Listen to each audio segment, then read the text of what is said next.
Welcome to పూరా local news.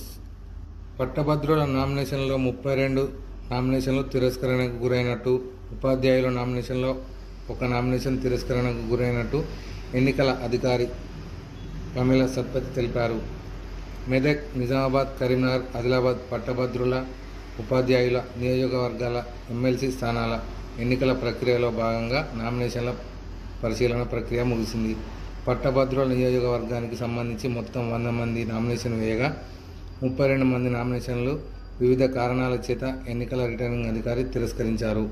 సరైన ఫార్మాట్లో ఉన్న 68 మంది నామినేషన్లు ఆమోదించామని అన్నారు. ఉపాధ్యాయ నియోజకవర్గానికి సంబంధించి మొత్తం 17 మంది నామినేషన్లు దాఖలు చేయగా ఒకరి నామినేషన్ తిరస్కరణకు గురైనట్టు తెలిపారు. 16 మంది నామినేషన్లు ఆమోదించామన్నారు. మెదక్, కరీంనగర్, నిజామాబాద్, ఆదిలాబాద్ పట్టభద్రుల, ఉపాధ్యాయుల ఎమ్మెల్సీ స్థానాలకు ఈ నెల 3 నుండి 10 వరకు నామినేషన్లు స్వీకరించారు.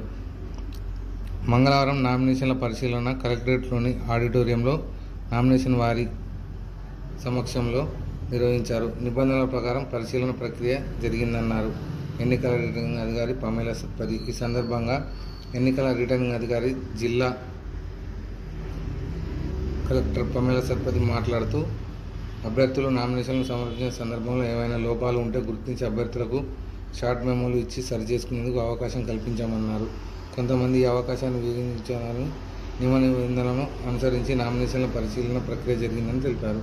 సరైన ఫార్మాట్లో సమర్పించని నామినేషన్లను తిరస్కరించినట్టు తెలిపారు.